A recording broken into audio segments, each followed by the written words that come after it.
جو ثالثوں کے ذریعے، قطر کے ذریعے، پاکستان کے ذریعے جو مذاکرات کا عمل جاری ہے بالواسطہ طور پر، یعنی ایران کے پیغامات پاکستان کے ذریعے، قطر کے ذریعے امریکہ تک، اور امریکہ کے پیغامات ان تک پہنچ رہے ہیں، تو یہ ایک چینل کے ذریعے تو ضرور ہو رہے ہیں، لیکن براہ راست کوئی مذاکرات ان دونوں ممالک کے درمیان نہیں ہو رہے۔ ایران نے بھی یہ کہا کہ ہمارے کوئی مذاکرات درمیان میں نہیں ہو رہے، لیکن امریکہ جو ہے وہ سفارتی بات چیت کا فقدان اگر یہاں ہوتا ہے تو امریکہ کی جانب سے جو وعدہ خلافیوں کا سلسلہ جاری رہتا ہے تو پھر اس کے بھیانک نتائج جو ہیں وہ برآمد ہوں گے، اور ایران اور امریکہ کے لیے اب واحد حل یہ ہے کہ وہ ایران کے شرائط کو تسلیم کرے۔ اب 6 شرائط ہیں، ان 6 شرائط کو تسلیم کرنا، یا پھر وہ جو اسلام آباد ڈکلریشن کے جو تمام تر شرائط ہیں ان کو تسلیم کرنے میں ہی وہ کہتے ہیں کہ عافیت ہے، اس کے بغیر تو معاملات خراب ہو سکتے ہیں۔ غالباف جو کہ ایران کے پارلیمان کے سپیکر ہیں، انہوں نے بھی یہ کہا کہ امریکہ جو ہے وہ MOU کی مسلسل خلاف ورزی کر رہا ہے، اور ناکہ بندی کے خاتمے اور امریکی فوجی جارحیت جاری رکھنے تک ہم آبنائے ہرمز تو خالی کھول کے نہیں رکھ سکتے۔ لامحالہ ہم ایسی کوئی غلطی نہیں کریں گے کہ امریکہ ایک بھی شرط نہ مانے اور اس کے کہنے پر ہم اس کے جو آبنائے ہرمز کو کھول دیں۔ دوسری طرف ٹرمپ ہے، وہ یہ کہہ رہے ہیں کہ بھائی وہ ہمارے ساتھ مذاکرات چاہتے ہیں، لیکن ہم ان کے ساتھ ایسے مذاکرات نہیں کریں گے، مذاکرات ایسے ہوں گے جو میں چاہتا ہوں، جو میرے ذہن کے اندر مذاکرات کا ایک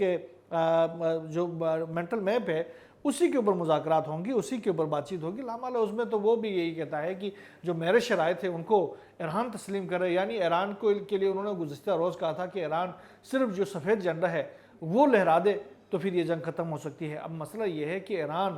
سفید جھنڈا لہرا کر ٹرمپ کو یہ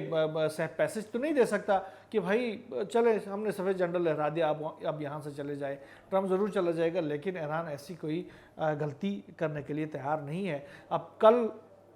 ڈاکٹر غالباف صاحب جو ہیں وہ جا رہے ہیں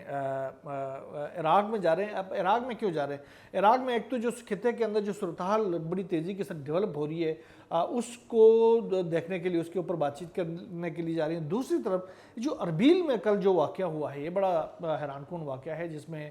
خاص طور پر اربیل میں جو عراقی کردستان کے جو وزیر اعظم ہیں ان کے محل کے اوپر حملہ کیا گیا ہے۔ اب یہ فالس فلیگ آپریشن ہے ایران کے بقول۔ ایران کہتا ہے کہ یہ جو کارروائی ہے یہ فالس فلیگ آپریشن کیا گیا ہے اور ایران کے مخالفین کی جانب سے کیا گیا، ایران کے دشمنوں کی جانب سے کیا گیا ہے، تاکہ یہ جو علاقائی ممالک ہیں ان کے درمیان اختلافات کو ہوا دیا جا سکے۔ اور اس کے ساتھ ساتھ ایران کی جانب سے یہ بھی کہا گیا ہے کہ جو صدام کے ساتھ جب ہماری جو 8 سالہ جو جنگ تھی اس دوران یہ عراق کی جو اربیل کے یا کردستان کے جو حکام تھے انہوں نے ہمارا ساتھ دیا اور ہم نے ان کا ساتھ دیا ہے، اور ان کو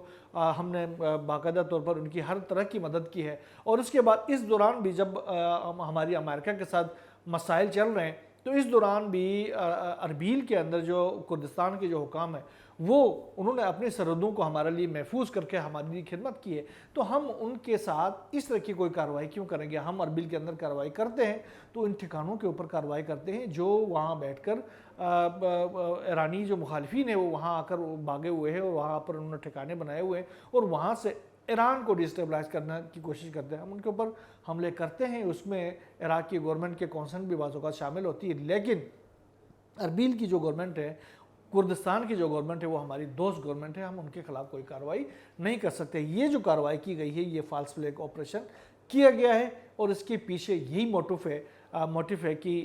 اس خطے کے ممالک ہیں ان کو آپس میں لڑایا جا سکے، لہٰذا یہ سازش جو ہے وہ کبھی کامیاب ہونے نہیں دیں گے۔ لہٰذا جو عباس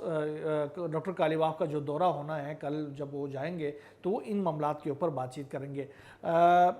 جو ایران کے جو وزیر مواصلات ہیں انہوں نے کل ایک پریس کانفرنس کیا، انہوں نے کہا کہ یہ 40 روزہ جنگ ہے یا اس سے پہلے 12 روزہ جنگ تھی، اس کے دوران جو امریکہ اسرائیل کی جو جانب سے جو حملے کیے گئے ہیں اس میں جو نقصانات ہوئے ہیں خاص طور پر ایران کو، اس کا انہوں نے برملا اظہار کیا۔ انہوں نے کہا کہ 100 سے زائد ہمارے جو طیارے ہیں ان کو نشانہ بنایا گیا ہے۔ اچھا یہ کون سے طیارے ہو سکتے ہیں؟ یہ طیارے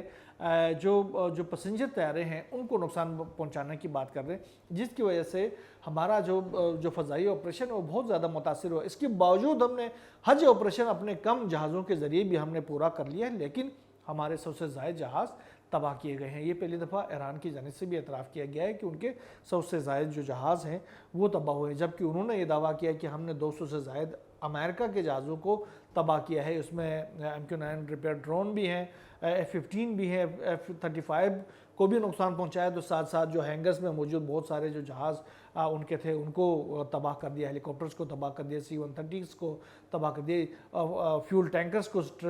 ٹینکرز جو ہوتے ہیں ان کو تباہ کر دیا۔ یہ سارا تو ایران کی جانب سے بھی دعویٰ کیا جا رہا ہے، لیکن پہلی دفعہ ایران کی جانب سے یہ کہا گیا ہے کہ امریکہ کے حملوں میں ہمارے 100 سے زائد جو طیارے تھے وہ تباہ ہو گئے ہیں،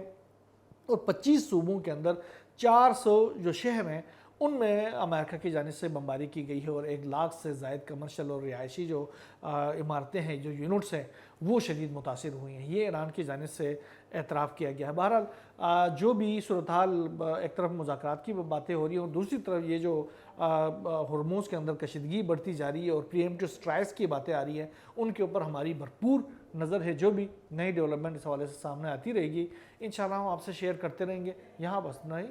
اللہ حافظ۔